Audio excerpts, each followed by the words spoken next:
نحمده ونصلي ونسلم على رسوله الكريم أما بعد فأعوذ بالله من الشيطان الرجيم بسم الله الرحمن الرحيم وأما بنعمة ربك فحدث وتعالى وذكرهم بأيام الله وقال تبارك وتعالى قل بفضل الله وبرحمته فبذلك فليفرحوا هو خير مما يجمعون صدق الله العظيم إن الله وملائكته يصلون على النبي يا أيها الذين آمنوا صلوا عليه وسلموا تسليما. السلام عليك يا سيدي.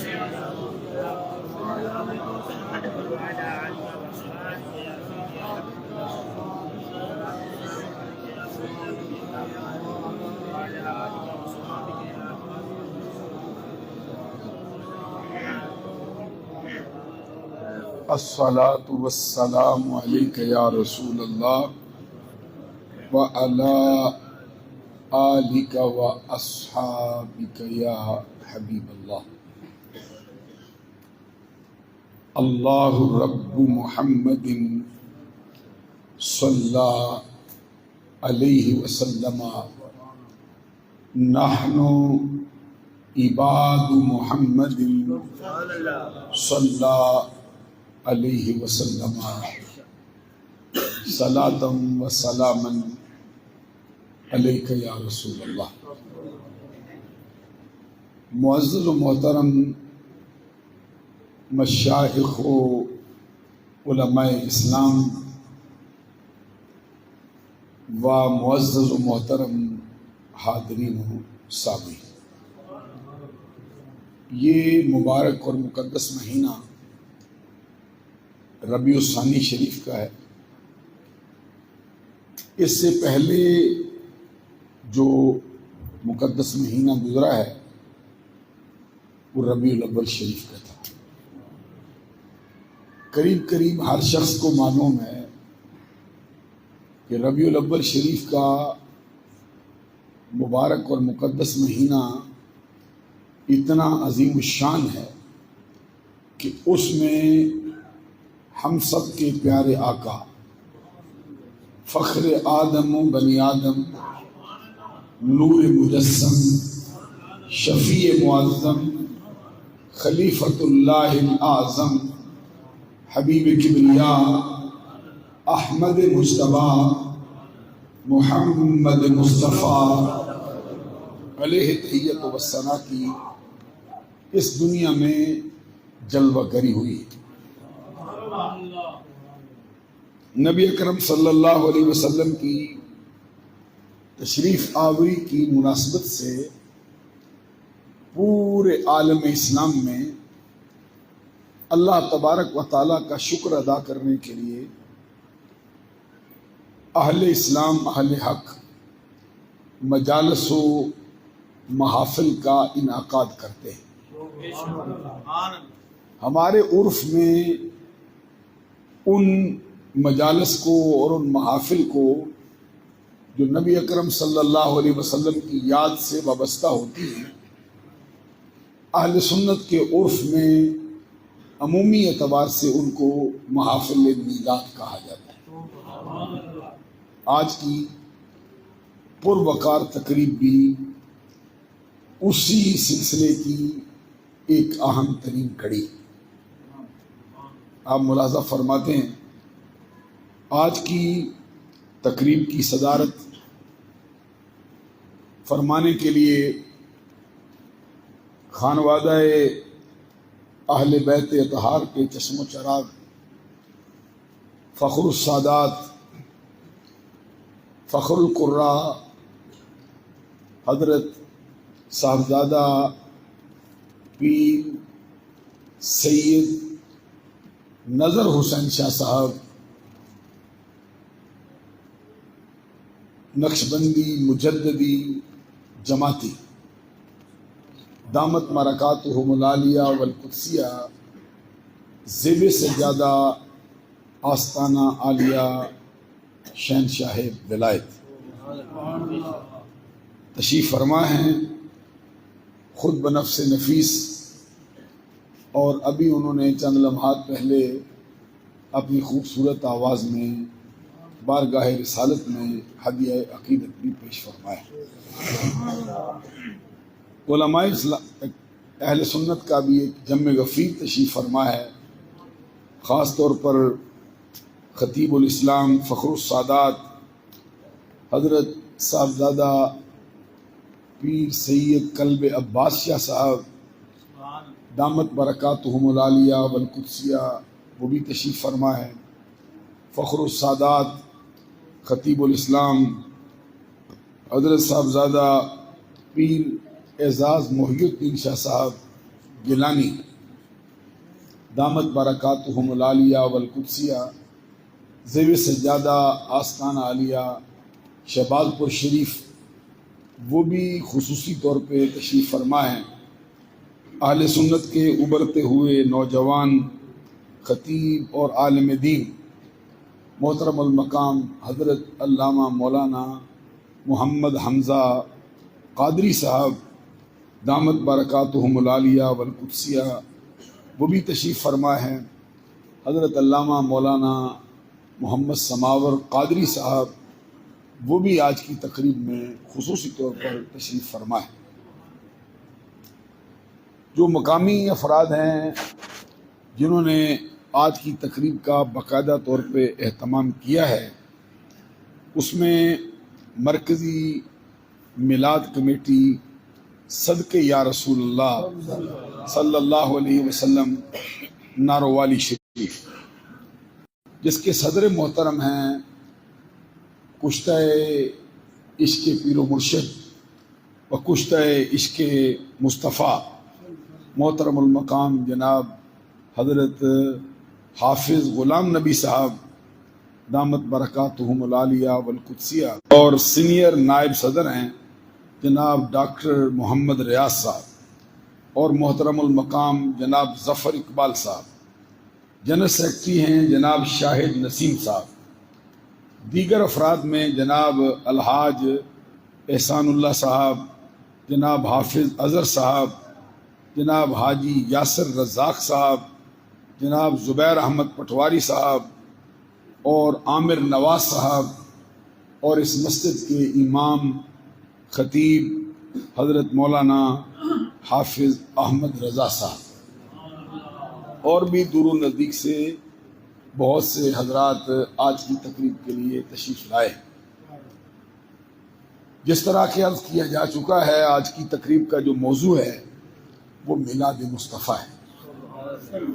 اس کے ساتھ ساتھ اہل بیت اطہار اور صحابہ کرام رضوان اللہ تعالیٰ علیہ مجمعین کے آپس کے تعلقات اور ان کے فضائل و مناقب اہل اسلام کی نظر میں کیا ہے۔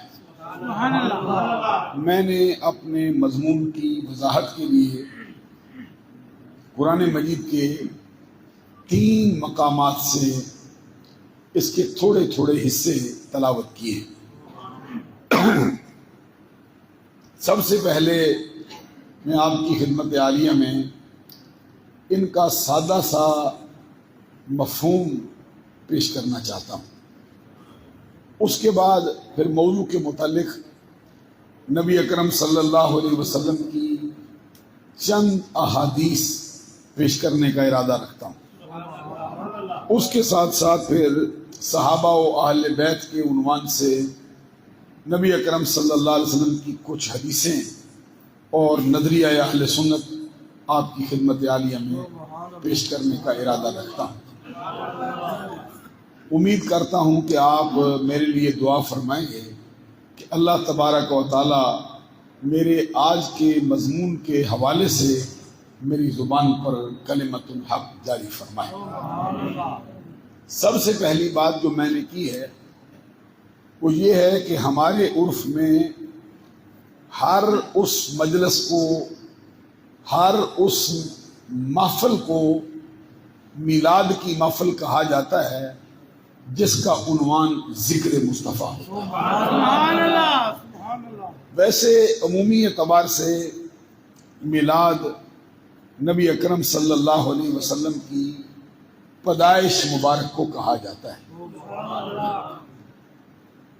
پیدائش مبارک کے عنوان سے محفل سجتی ہے، اس کے اندر پھر کبھی ہم سرکار کی پوری زندگی کو گھیر لیتے ہیں، کبھی سرکار کے بچپن کا ذکر کرتے ہیں، کبھی سرکار کے لڑکپن کا ذکر کرتے ہیں، کبھی سرکار کے شباب کا ذکر کرتے ہیں، کبھی مکی زندگی کی بات کرتے ہیں، کبھی مدنی زندگی کی بات کرتے ہیں، کبھی حلیمہ سعدیہ کی بکریاں چروانے کی بات کرتے ہیں، کبھی صحابہ کا دودھ پینے کی بات کرتے ہیں، کبھی صدیق اکبر کے کندھوں پر سواری کرنے کی بات کرتے ہیں، اور کبھی علی کی گود میں سر رکھ کر لیٹ جانے کی بات کرتے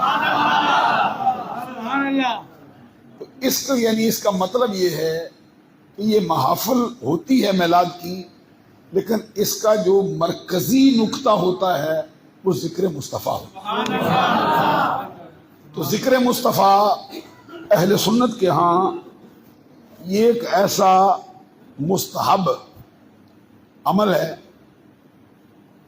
جس کو رکھا تو مستحب گیا ہے، لیکن اس کی اہمیت کا حال یہ ہے کہ اللہ تبارک و تعالیٰ اس کے بغیر نہ اپنا ذکر قبول کرتا ہے نہ کسی اور کا ذکر قبول کرتا ہے۔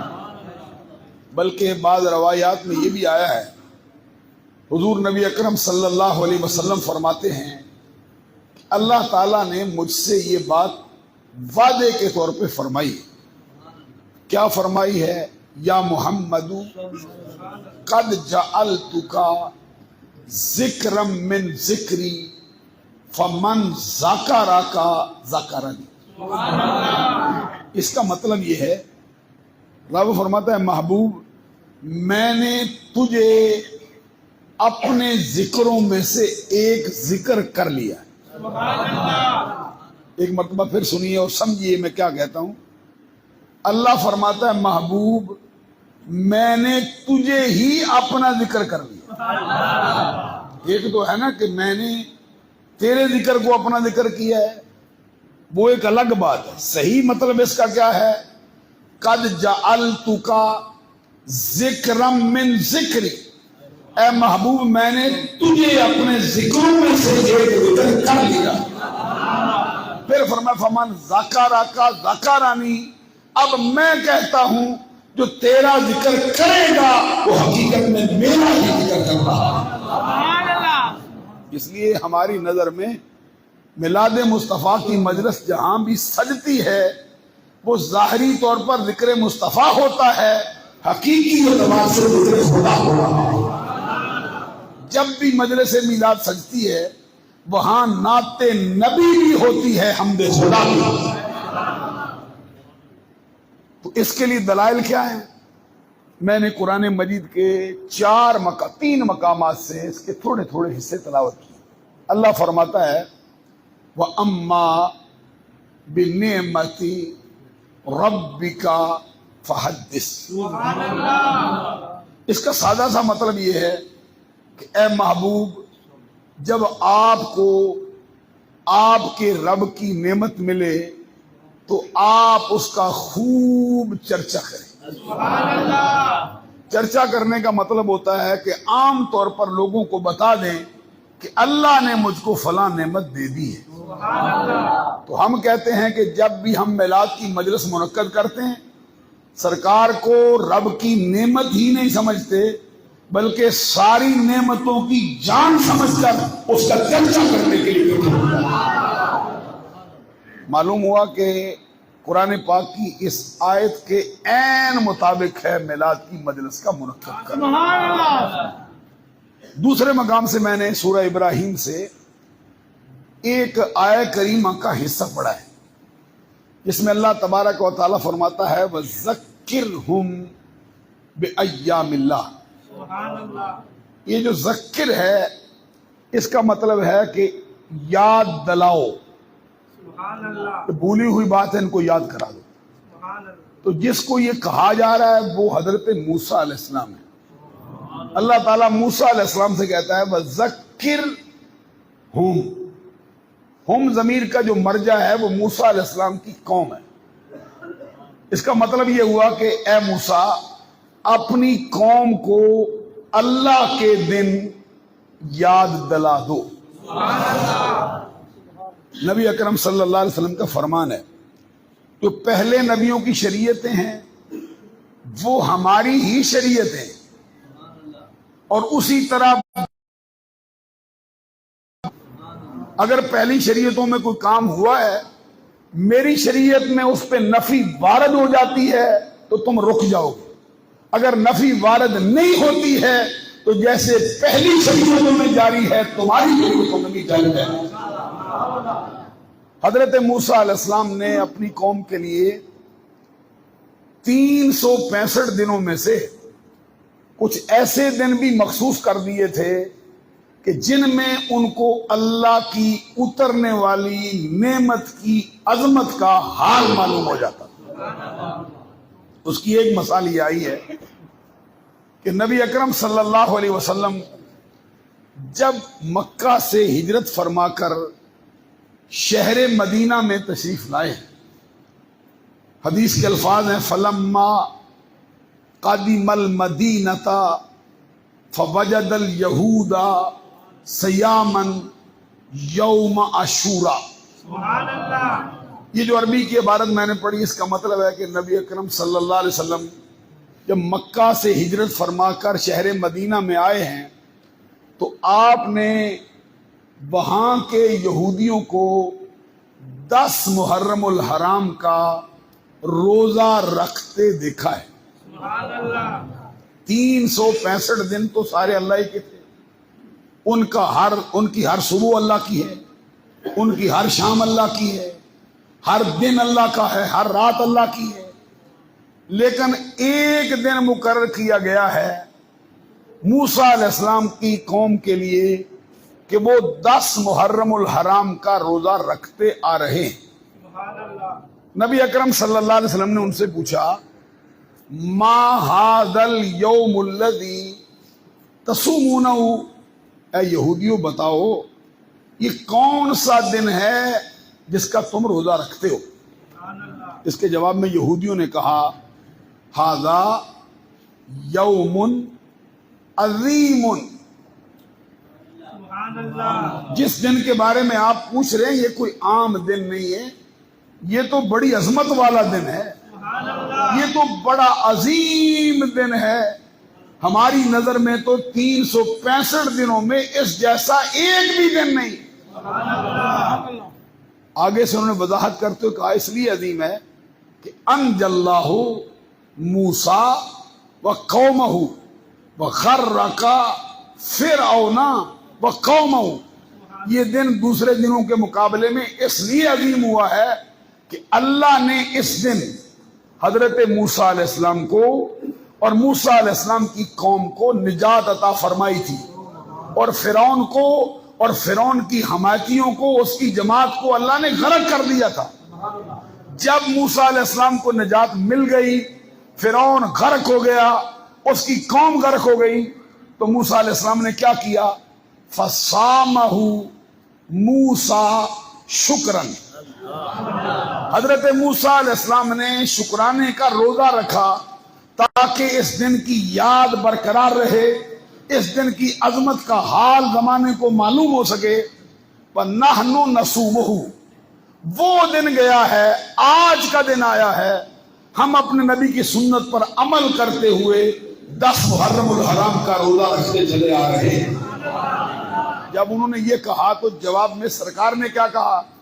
فرمایا نحن احق اولا بموسیٰ منکم وصامہ وہ آمارا بے سیام ہی، جو عبارت میں نے پڑھی اس کا مطلب یہ ہے، سرکار نے کہا ہم زیادہ حقدار ہیں اس بات کے کہ جو کام موسیٰ نے کیا تھا ہم بھی کریں، کیونکہ موسیٰ علیہ السلام ہمارے بھائی ہیں، ہمیں زیادہ حق پہنچتا ہے، ہم زیادہ اس بات کے قریبی ہیں کہ وہ کام کریں جو موسیٰ علیہ السلام نے کیا، لہذا سرکار نے خود بھی 10 محرم الحرام کا روزہ رکھا اور صحابہ کرام کو بھی 10 محرم الحرام کا روزہ رکھنے کا حکم تھا۔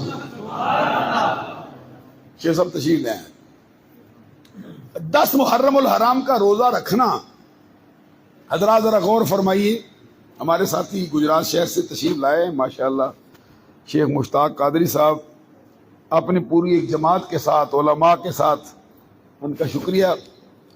جو بات میں کہہ رہا ہوں، حضرت موسیٰ علیہ السلام کی قوم نے کہا کہ یہ دن جو ہے یہ عظمت والا دن ہے۔ حضرات توجہ فرمائیے، کیوں؟ اس لیے کہ موسیٰ علیہ السلام کی قوم کو نجات مل گئی، اس لیے کہ فرعون غرق ہو گیا تھا۔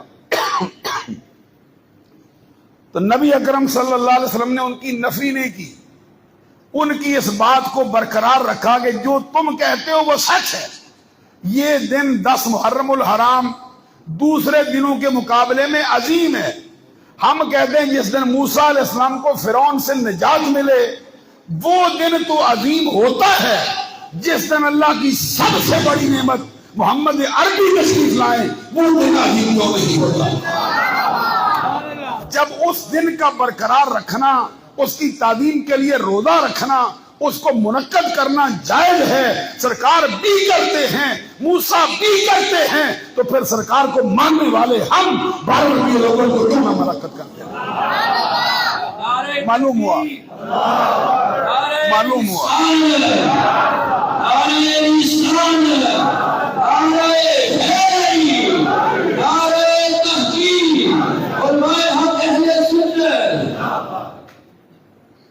معلوم ہو گیا کہ ہمارا نبی اکرم صلی اللہ علیہ وسلم کی آمد کے دن کو اللہ کا عظیم دن سمجھ کر منعقد کرنا، اس کی یاد میں محفل کا سجانا، سرکار دو جہاں کے تذکرے کرنا، قرآن مجید کی اس آیت کے بھی عین مطابق۔ تیسرے مقام سے میں نے قرآن مجید کی ایک اور آیت کریمہ پڑھی ہے، یہ سورہ یونس سے، جس میں اللہ تبارک و تعالیٰ فرماتا ہے قل بفضل اللہ وبرحمتہ فبذالک فلیفرحوا ھو خیر مما یجمعون۔ اے نبی صلی اللہ علیہ وسلم تم کہہ دو، کیا بات ہے کہ کبھی رب ذوالجلال براہ راست اپنی مخلوق سے خطاب کرتا ہے اور کبھی خطاب کے لیے اپنے نبی کو بھی بیچ میں شامل کر لیتا ہے۔ اس کا کہنا بھی بڑا بلند و بالا ہے، براہ راست کہے، لیکن جب اپنے محبوب کو شامل کر لیتا ہے اس کا انداز ہی تو کچھ اور ہو جاتا ہے۔ حضور فرماتے ہیں مولا میں کیا کہوں؟ رب کہتا ہے محبوب کہہ دو بفضل اللہ وبرحمتہ، اللہ کے فضل سے اور اللہ کی رحمت سے، فبذالک فلیفرحوا، جن کو یہ دونوں چیزیں ملتی ہیں اس پر ان کو چاہیے کہ وہ خوشیاں منائیں۔ یہ قرآن مجید کی مشہور اور معروف آیت ہے۔ ایک بات کی ہے جب فضل ملے، دوسری بات کی ہے جب رحمت ملے۔ جن کو اللہ کا فضل، اللہ کی رحمت ملے، ان کو چاہیے فَلْيَفْرَحُوا، اس کے ملنے پر ان کو چاہیے کہ وہ اس پر خوشیاں منائیں، اور ان کا وہ خوشیاں کرنا ہوا خیر مما یجمعون، ہر اس شے سے بہتر ہے جس کو وہ اپنے دامن میں جمع کر سکتے ہیں۔ جو بھی جمع کریں گے اس کا جمع کرنا ایک طرف، اللہ کے فضل، اس کی رحمت کے ملنے پر خوشی منانا یہ ایک طرف۔ اور ایک طرف ہی نہیں ہوگا بلکہ یہ خوشی منانا ان سے بہتر ہوگا۔ اب سوال یہ ہے کہ کوئی بندہ کہہ سکتا ہے کہ سرکار اللہ کا فضل نہیں ہے؟ سبحان اللہ کی کوئی بندہ کہہ سکتا ہے کہ سرکار اللہ کی رحمت نہیں ہے؟ بلکہ آپ کہیں گے رحمتیں تو بڑی ہیں، لیکن جیسی رحمت آمنہ کا لال ہے کائنات میں وہ ایسی رحمت نہ پہلے آئی ہے نہ بعد میں آئی ہے، کیونکہ اللہ نے ان کے لیے کہا ہے وما ارسلناک الا رحمتا للعالمین۔ دیکھیے کائنات کے اندر رحمتوں کے روپ بہت ہیں۔ شاگرد کے لیے اس کا استاد بھی رحمت ہوتا ہے، اس سے انکار نہیں ہے۔ اولاد کے لیے ان کے والدین بھی رحمت ہوتے ہیں، اس سے انکار نہیں ہے۔ مرید کے لیے پیر، سچا پیر کامل بھی رحمت ہی ہوتا ہے۔ اللہ کی رحمت کے کئی روپ ہیں، بلکہ یہ بھی سچ ہے کہ ہر نبی اپنی قوم کے لیے رب کی رحمت ہے۔ حضرت آدم بھی رحمت ہے، حضرت نوح بھی رحمت ہیں، ابراہیم، موسیٰ، عیسیٰ علیہ السلام سارے نبی رحمت ہیں، رحمت ہیں، لیکن رحمت للعالمین کوئی نہیں، کیونکہ یہاں پہ جو کاف ضمیر آئی ہے خطاب کے لیے، وما ارسلناک، اے نبی ہم نے نہیں بھیجا ہے آپ کو۔ یہ جو کاف ضمیر کی لائے ہیں خطاب کے لیے لائے ہیں، یہ سے مراد ہے کہ نبی کی مدح کی جائے، اور جب مدح کی جاتی ہے تو قاعدہ ہے جس ممدوح کی مدح جس وصف کے ساتھ کی جا رہی ہے وہ وصف صرف اسی میں ہو، اس کے غیر میں نہ ہو۔ مثال کے طور پہ میں کسی کی تعریف کرتا ہوں کہ یہ پگڑی والے بزرگ ہیں، اس سے تعریف کرنا مقصود ہوگا، تو آپ کہہ سکتے ہیں جناب پگڑی ہے تو 20 بندوں نے باندھی ہوئی ہے، کیا ان کا وصف ہے؟ تو کوئی ایسا وصف لاؤ جو صرف ان میں ہو، کسی اور میں نہ ہو۔ اچھا میں کہتا ہوں جی یہ ٹوپی والے حضرت ہیں، تو آپ کہہ سکتے ہیں جناب ٹوپیاں ایک تو نہیں سینکڑوں بندوں نے پہنی ہوئی ہے۔ کوئی وصف ایسا لاؤ جو ان میں ہو کسی اور میں نہ ہو۔ جب مدح کرنا مقصود ہوگا دوسروں کے مقابلے میں تو ایسا وصف لایا جائے گا جو صرف اسی میں ہو، اس کے غیر میں کسی میں نہ پایا جائے۔ رب کہتا ہے دوسرے رحمت ہیں لیکن یہ رحمت للعالمین، جس کو میں نے بنایا ہے میرا محبوب ہر اس کے لیے رحمت بن کے جلوہ کر ہوا۔ معلوم ہوا کہ رحمت کے روپ بہت تھے، لیکن جیسی رحمت مصطفیٰ ہے ایسی رحمت نہ پہلے آئی ہے نہ بعد میں آ سکتی ہے، نہ موجود ہے، نہ رب کے کارخانے جنت میں پیدا ہے۔ دوسرا سوال یہ ہوا کہ کیا نبی اکرم صلی اللہ علیہ وسلم اللہ کا فضل ہے؟ آپ کہیں گے چھوٹی چھوٹی چیزیں فضل ہو جاتی ہیں، اولاد والدین کو مل جائے فضل ہی ہوتا ہے نا۔ قرآن میں تو رب نے پیسے کو بھی رب کا فضل کہا ہے، سبحان اللہ کہہ رہا ہے، یہ رزق کو بھی رب کا فضل کہا ہے، لیکن سرکار جیسے اللہ کا فضل بن کے آئے ہیں، ذرا سنیے کیا کہتا ہے رب سورۃ الاحزاب میں۔ اللہ تبارک و تعالیٰ نے اپنے نبی کی 8 نعتیں اکٹھی بیان کی، اور اکٹھی 8 نعتیں بیان کر کے رب فرماتا ہے ایمان والوں کو خوشخبری سنا دو کہ جس کی یہ شان ہے کہ 8 اوصاف اپنے دامن میں رکھتا ہے وہ اللہ کا سب سے بڑا فضل ہے جو ان کے پاس ہے۔ سنیے اللہ کیا فرماتا ہے، یا ایھا النبی انا ارسلناک شاہدا ومبشرا ونذیرا وداعیا الی اللہ باذنہ وسراجا منیرا۔ 8 نعتیں بیان ہوئی ہیں، کون سی؟ یا ایھا النبی 1، انا ارسلناک 2، شاہدا 3، مبشرا 4، نذیرا 5، داعیا الی اللہ باذنہ 6, سراجن 7, منیرا 8. کبھی ذرا غور تو کرو، وہ رب جو اپنے نبی کی 8 نعتیں چھوٹی چھوٹی دو آیتوں میں بیان کر رہا ہے، قرآن مسئلے کی نعتیں بیان کی ہوگی، ان کا بیان کر کے پھر رب کیا کہتا ہے؟ بشر المومنین، اے نبی ایمان والوں کو خوشخبری سنا. کس بات کی؟ بِأَنَّ لَهُم مِّنَ اللَّهِ فَضْلًا كَبِيرًا، یہ جو 8 اوصاف کا مالک آیا ہے تمہارے پاس، یہ اللہ کا سب سے بڑا فضل ہے جو آ رہا ہے. اب کیا معلوم ہوا؟ دونوں آیتوں نے بتایا کہ رب کی سب سے بڑی رحمت بھی مصطفیٰ ہے، رب کا سب سے بڑا فضل بھی مصطفیٰ. جب فضل بھی ٹھہرے، رحمت بھی ٹھہرے، اب ان کی آمد پر فل یفرحو کا قانون لگتا ہے نہیں لگتا؟ سبحان اللہ. ایک بات اور بھی دیکھیے، اللہ فرماتا ہے فَبِذَالِكَ، یہ ذالکا جو ہے نا، جیسے آپ کہتے ہیں نا دیٹ، اردو زبان میں کہتے ہیں وہ،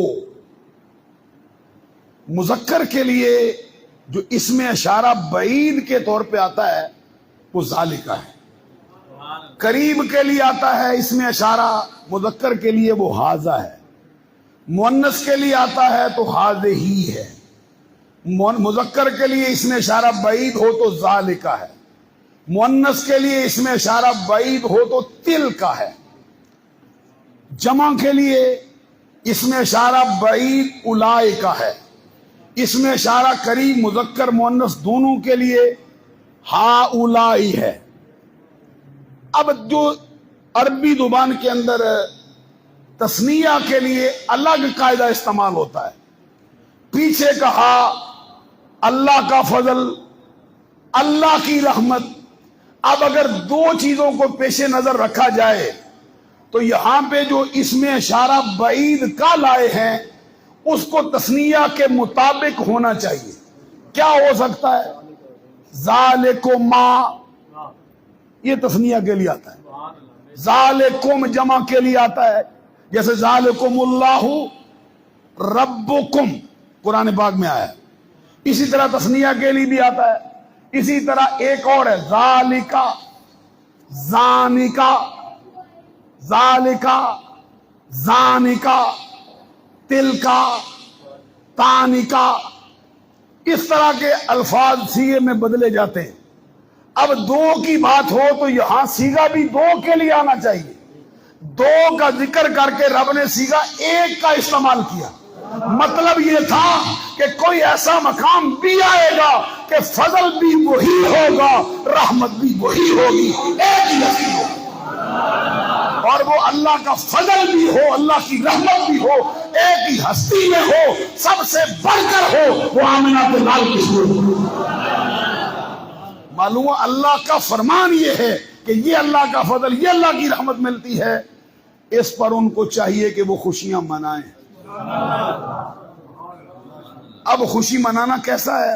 ہوا خیر مما یجمعون.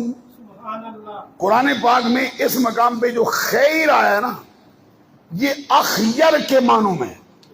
اخیر کیا ہوتا ہے؟ یہ اس کو علماء کی زبان میں کہتے ہیں اس میں تفصیل ہے. انگریزی زبان میں اس کو کہتے ہیں یہ سپرلیٹو ڈگری ہے. سپرلیٹو ڈگری کا مطلب کیا ہوتا ہے؟ جس کے مقابلے میں آئے اس سے بڑی ہوتی. سبحان اللہ. اس میں تفصیل اس کو کہتے ہیں جس کے مقابلے میں آئے اس سے بڑی. اب رب کہتے ہیں ہوا خیر مما. توجہ فرمائیے، قرآن پاک میں جہاں بھی مما آئے اصل میں وہ ہوتا ہے من ما. کبھی من جو ہے ضرورت کے تحت زائدہ ہو جاتا ہے، کبھی من جو ہے وہ تبعیضیہ ہو جاتا ہے، کبھی من جو ہے وہ بیانیہ ہو جاتا ہے. یہاں پر جو من آیا ہے اس کو الگ کر کے کہیں من ما. تو ماں کو دیکھا تو ماں جو ہے نا یہ عام ہے. عام کی تعریف ہماری کتابوں میں یہ ہے ینتظم جمع من الافراد، اپنے شعبے کی ہر فرد کو اپنی لڑی میں پرو لیتا ہے۔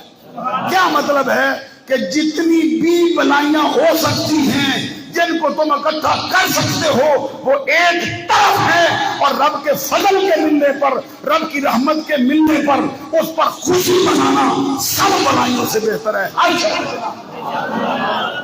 پیسہ جمع کرو تب بھی بہتر ہے، خزانے مال کے جمع کرو تب بھی بہتر ہے، سجدوں کے انبار لگاؤ تب بھی بہتر ہے۔ کیا کرنا؟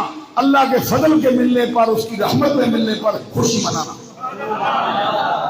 اچھا، معلوم ہو گیا کہ عید میلاد کرنا، رب کا فضل، رب کی رحمت سمجھ کر اس پر خوشی منانا، یہ قرآن مجید کی اس آیت کے عین مطابق ہے۔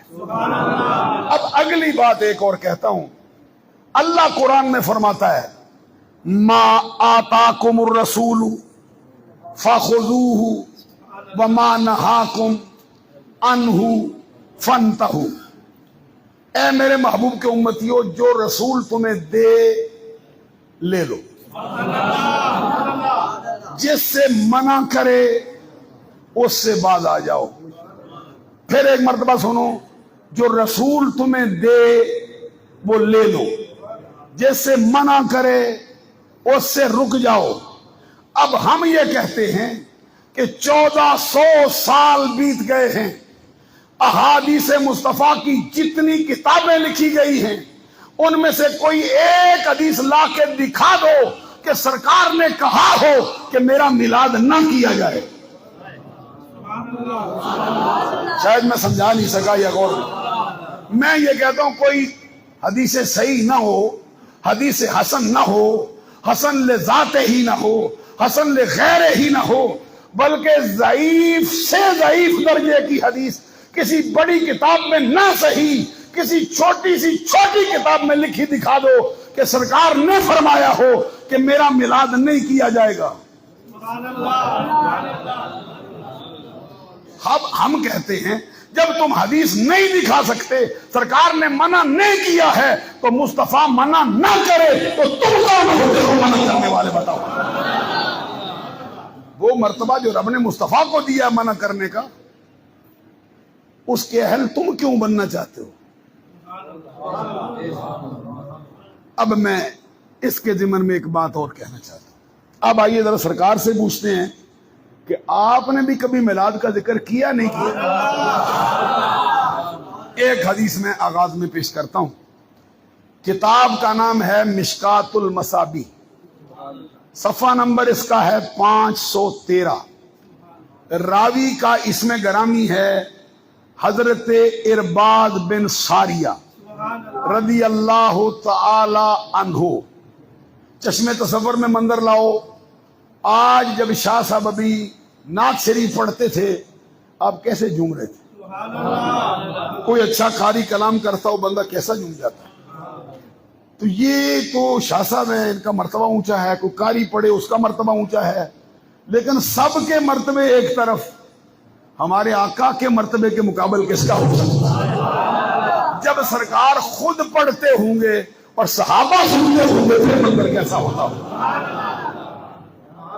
اب سنیے سرکار نے صحابہ کرام کے جرمٹ میں کیا کہا۔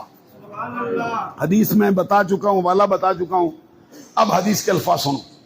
سرکار نے فرمایا انی عند اللہ مکتوب خاتم النبیین وان آدم لمنجدل فی طینتہ وسأخبرکم بأول امری انا دعوت ابراہیم وبشارت عیسیٰ ورؤیا امی التی رأت حین ودعتنی قد خرج لها نور اضاء۔ یوسف علیہ السلام کی بات چلی تھی، ایک چھوٹی سی بات میں آپ سے کہہ دوں، لوگ کہتے ہیں جی بریلوی بڑا ظلم کرتے ہیں، نبی کو حاجت روا سمجھتے ہیں، بڑا ظلم کرتے ہیں، یہ نبیوں کو مشکل کشا سمجھتے ہیں۔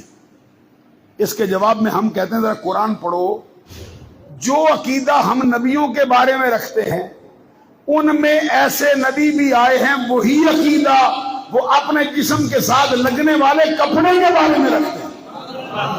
حضرت یوسف کہتے ہیں اذهبوا بقمیصی ھذا فالقوہ علی وجہ ابی یاتی بصیرا، میرے جسم کا کرتا لے جاؤ، میرے نبینا باپ کی آنکھ پہ ڈال دو، اس کی نبینا آنکھیں روشن ہو جائیں۔ ہم کہتے ہیں یوسف علیہ السلام کے کرتے حضرت یعقوب کی نبینا آنکھ کے لیے شفا بن سکتے ہیں، تو محمد عربی کے کرتے ہم کیسے شفا نہیں بن؟ پھر بعض لوگ کہتے ہیں جی نبی انشاءاللہ نہ کہے تو کام ہی نہیں ہوتا، دن رات ان کی تقریریں ہوتی، کہتے ہیں دیکھو فلاں موقع پہ نبی نے انشاءاللہ نہیں کہا۔ ہم کہتے ہیں ذرا یہاں پر بھی پڑھو نا، یوسف علیہ السلام نے انشاءاللہ کہا ہے؟ اذهبوا بقمیصی ھذا فالقوہ علی وجہ ابی یاتی بصیرا، اس کا سابقہ بھی دیکھ لو، اس کا لاحقہ بھی دیکھ لو، اس سے پہلے بھی پڑھ لو، اس سے پیچھے بھی پڑھ لو، اس عمر کے متعلق حضرت یوسف نے انشاءاللہ کہا ہے۔ ذرا غور کریں گے آپ، اس کا یہ معنی نہیں ہے بریلویوں کا کوئی یہ نظریہ کہ انشاءاللہ سے نبی بے نیاز ہوتا ہے۔ ہمارا نظریہ یہ ہے نبی انشاءاللہ زبان سے کہے تب بھی، نہ کہے تب بھی اس کو انشاءاللہ کی داد حاصل کرتی ہے۔ حضرت یوسف علیہ السلام کا کرتا لے کے چلے تھے، قرآن کہتا ہے وَلَمَّا فَصَلَتِ الْعِيرُ قَالَ أَبُوهُمْ إِنِّي لَأَجِدُ رِيحَ یوسف، جیسے یوسف علیہ السلام کا کرتا چلا مصر سے، یعقوب علیہ السلام بیٹھے تھے کنعان میں، کتنا فاصلہ تھا؟ آدمی ہوائے ضروریہ کا وقت نکال کر 8 دن تک سفر کرتا رہے تب مصر سے چل کے کنعان پہنچتا ہے۔ قرآن کہتا ہے وَلَمَّا سنو فَصَلَتِ الْعِيرُ، جب قافلہ مصر سے چلا، حضرت یعقوب بیٹھے تھے کنعان میں، اپنے بچوں کو، اپنی اولاد کو بلا کے فرماتے ہیں اگر یہ نہ کہو تیری عمر زیادہ ہو گئی ہے، آگے پیچھے کی باتیں کرتا رہتا ہے، مجھے یہاں بیٹھے بیٹھے یوسف کی خوشبو آ رہی۔ اچھا ہم کہتے ہیں کہ وہ رب جو مصر سے چلنے والے کرتے کی خوشبو کنعان میں یعقوب کو سنگا سکتا ہے، ہم غریبوں کا درود و سلام گنبد خضرا میں سرکار کو نہیں سنا سکتا۔ میں بات کرتے کرتے تھوڑا آگے نکل گیا، یہ کہہ رہا تھا کہ جس کا ایک بیٹا اسماعیل ہو، جس کا دوسرا بیٹا اسحاق ہو، جس کا پوتا یعقوب ہو، جس کا پڑپوتا یوسف ہو، جس کی نسل میں 1 2 نہیں کئی ہزار نبی آئے ہوں، وہ سب کو یاد نہ کرے، صرف ایک محمد کی بات کرے، معلوم ہوتا ہے لاکھوں نبی ایک طرف، مصطفیٰ کا آنا سب سے زیادہ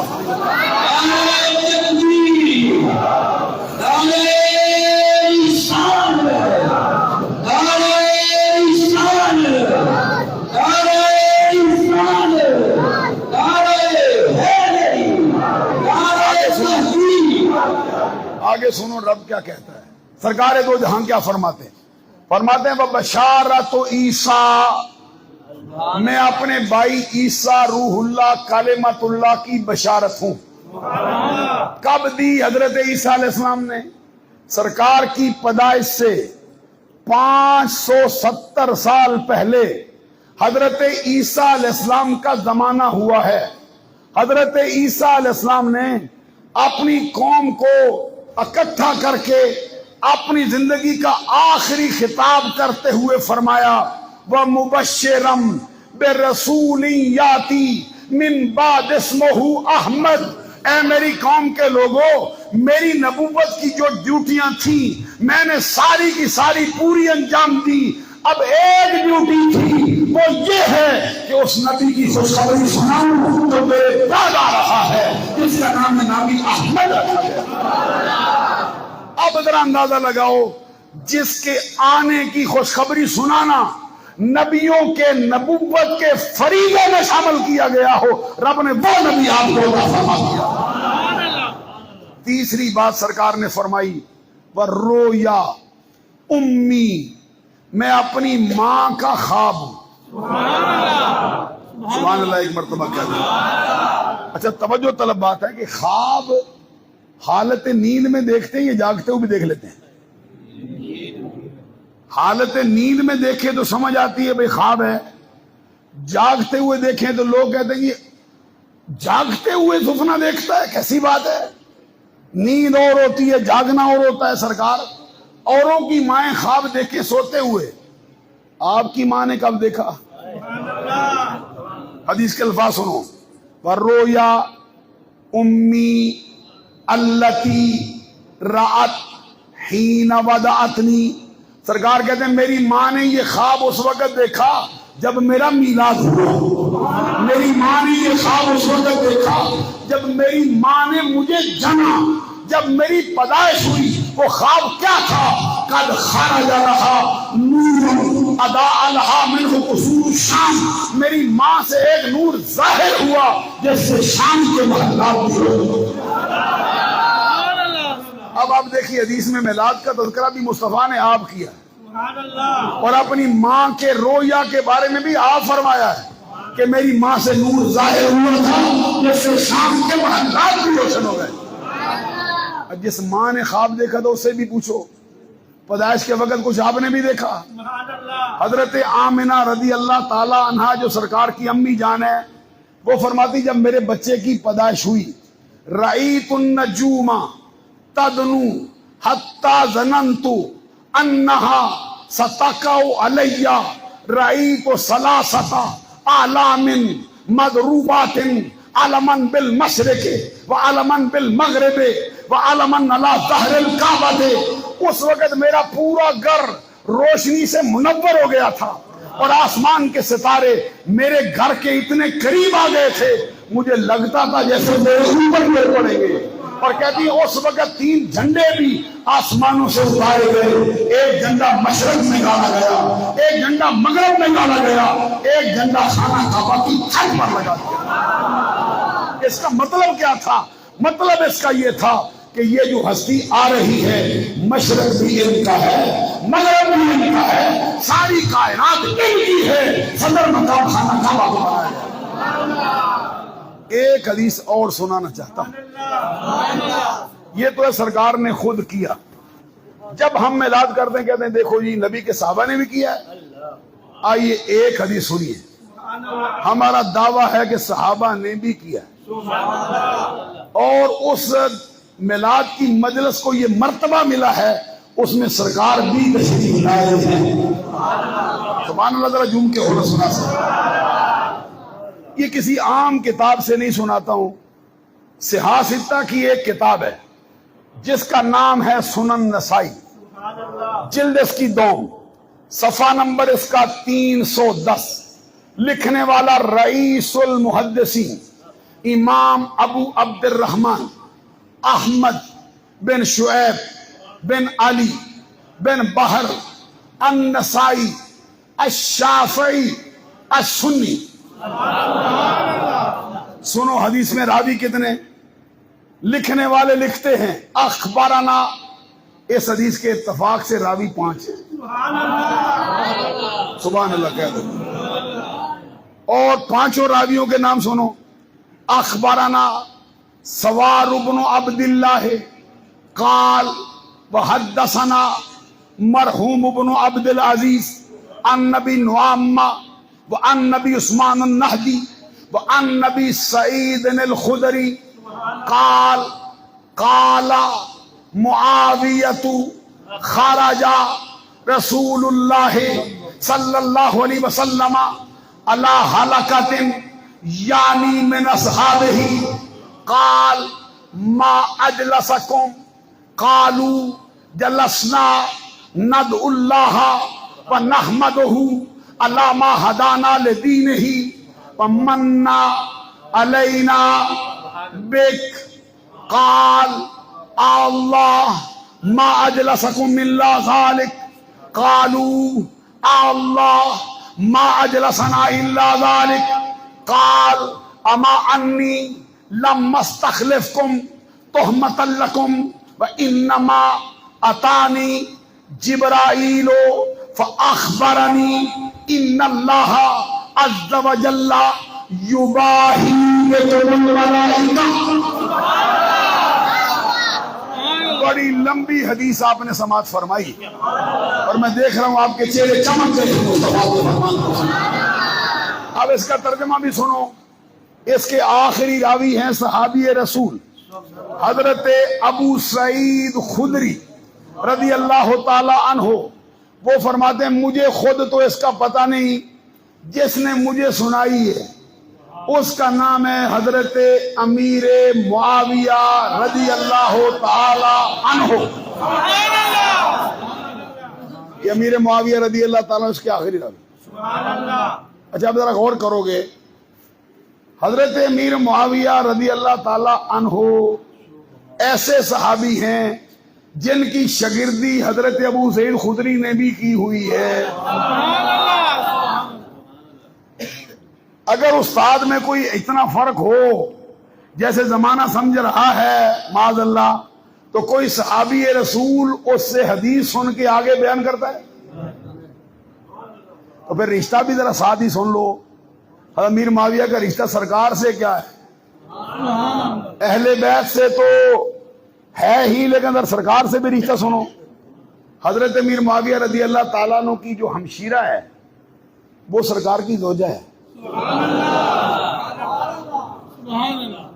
تو نبی اکرم صلی اللہ علیہ وسلم کی زوجہ محترمہ کے بھائی ہوں، حقیقی بھائی ہوں، تو پھر سرکار کی اولاد کے ساتھ ان کا کیا رشتہ ہوگا؟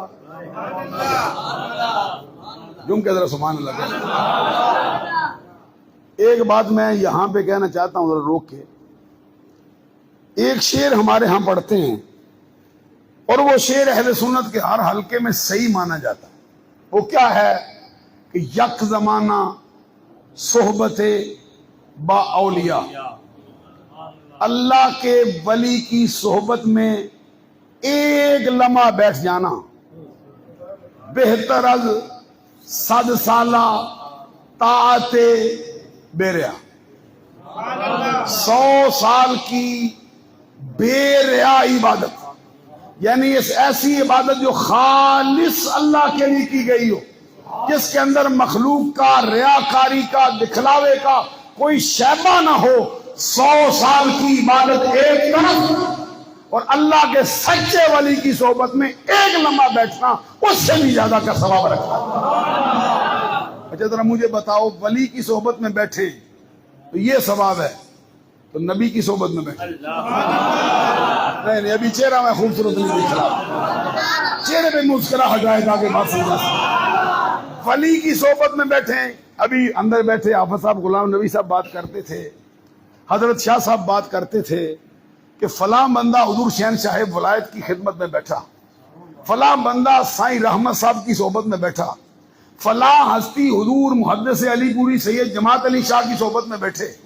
میرے دل میں خیال آتا تھا ان کی صحبت میں بیٹھے تو بیڑا پار ہو جائے، تو نبی کی صحبت میں بیٹھے. اچھا 1,24,000 نبی آئے ہیں قریب قریب، ان کی صحبت میں بیٹھنا اور ہے، تو جو مصطفیٰ کی صحبت میں بیٹھا اس کا کیا حال ہے؟ تو یہ بتاؤ.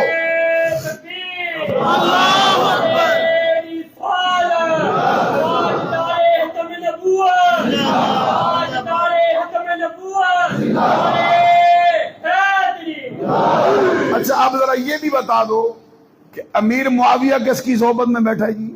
سبحان اللہ. تو سبحان اللہ اونچی آواز. اچھا صحابہ کاف کی صحبت میں کتا بیٹھے، صحابہ کاف کی صحبت میں دروازے پر کتا بیٹھے، لوگوں کے سروں کا تاج ہو جائے، تو مصطفیٰ کی صحبت میں بیٹھے اس کا کیا حال ہے؟ بات کرتے کرتے میں آگے نکلا ہوں، ذرا حدیث آپ کو سنا دوں. نبی اکرم صلی اللہ علیہ وسلم کے صحابی حضرت ابو سعید خدری کہتے ہیں کہ امیر معاویہ نے ہمیں بات سنائی کہ ایک بات اور مجھے یاد آئی. پچھلے دنوں میں ایک محفل میں تھا، ایک قاری صاحب نے وہاں پہ تلاوت کلام پاک کی، بڑا خوبصورت انہوں نے پڑھا.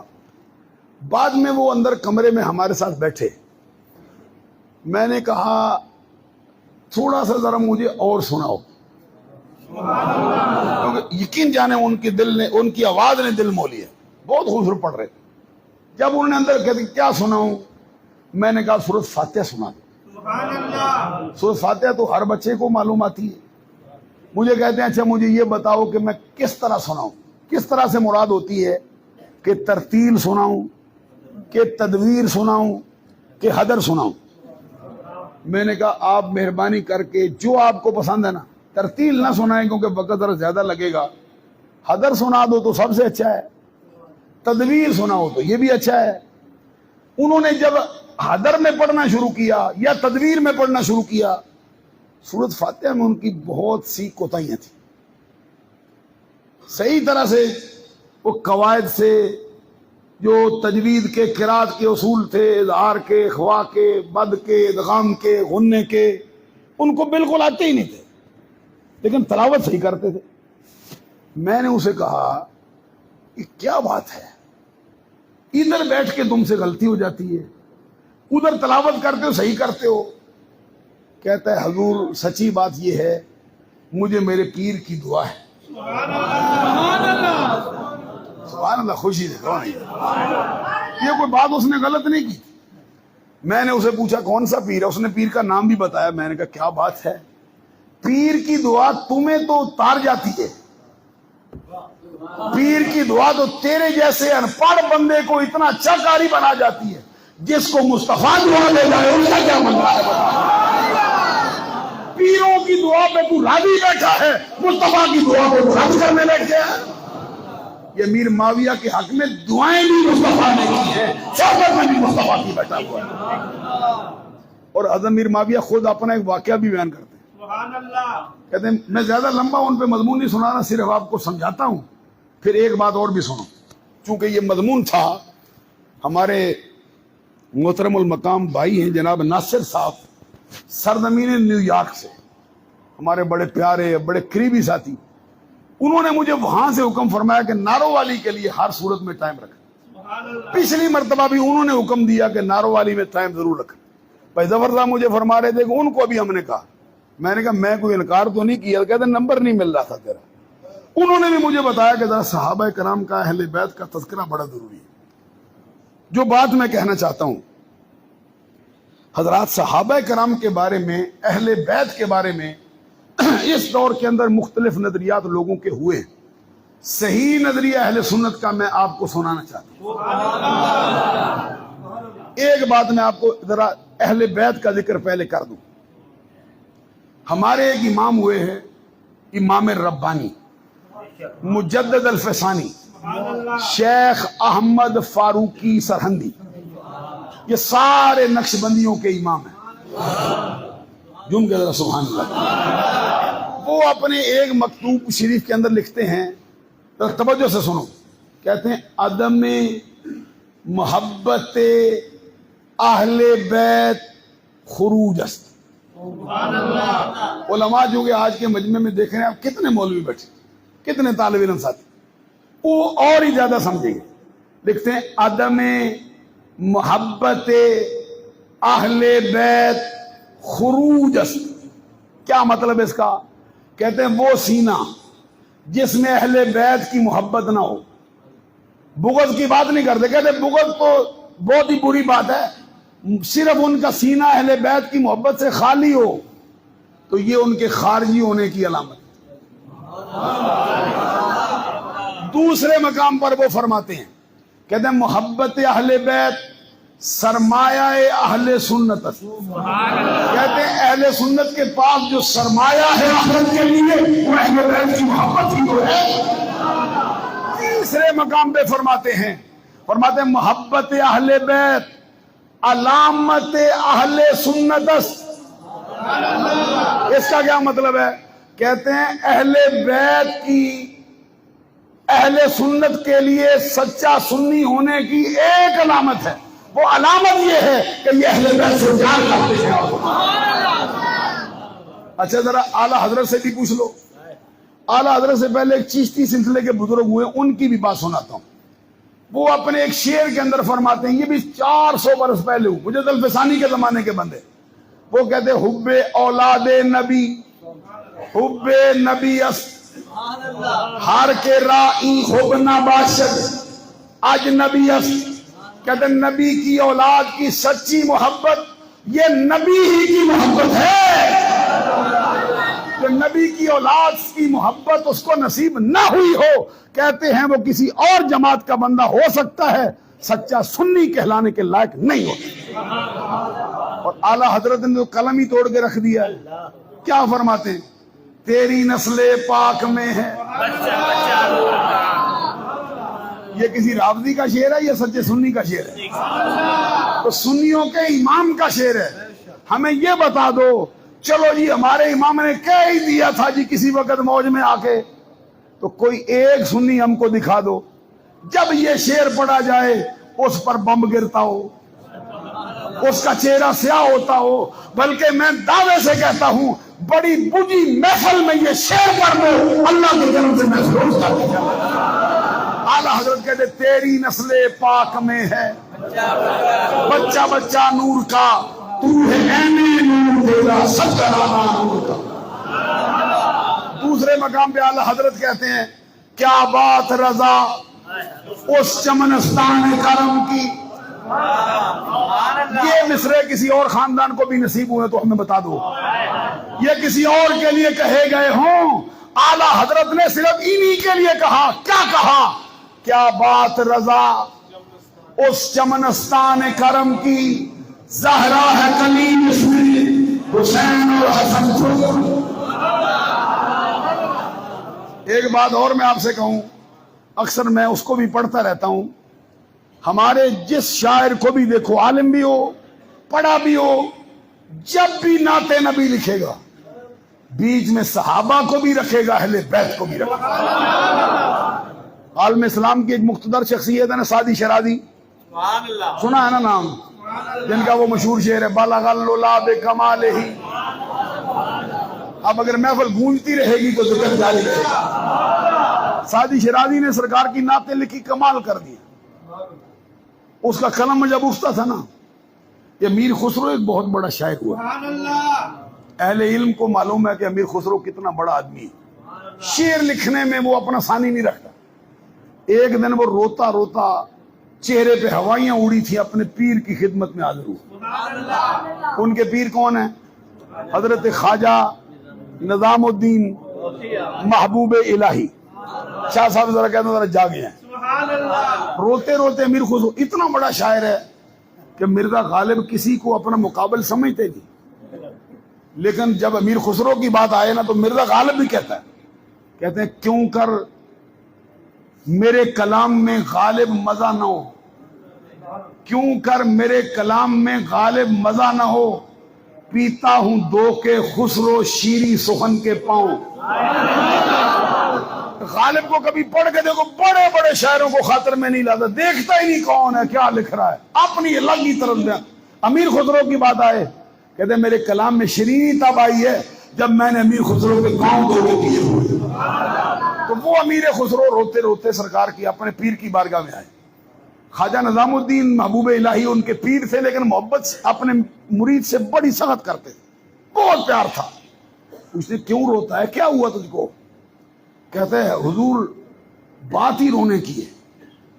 فرماتے کیا ہوا؟ کہتے آج میں نے خواب دیکھا ہے، خواب میں مجھے حضرت حسان بن ثابت کی زیارت ہوئی ہے، جو وہ بارگاہ رسالت کے شاعر ہیں، جن کے شعر مشہور ہے وَأَحْسَنُ مِنْكَ لَمْ تَرَكَتُ عَيْنِي وَأَجْمَلُ مِنْكَ لَمْ تَلِدِ النِّسَاءُ خُلِقْتَ مُبَرَّأً مِنْ كُلِّ عَيْبٍ كَأَنَّكَ قَدْ خُلِقْتَ كَمَا تَشَاءُ.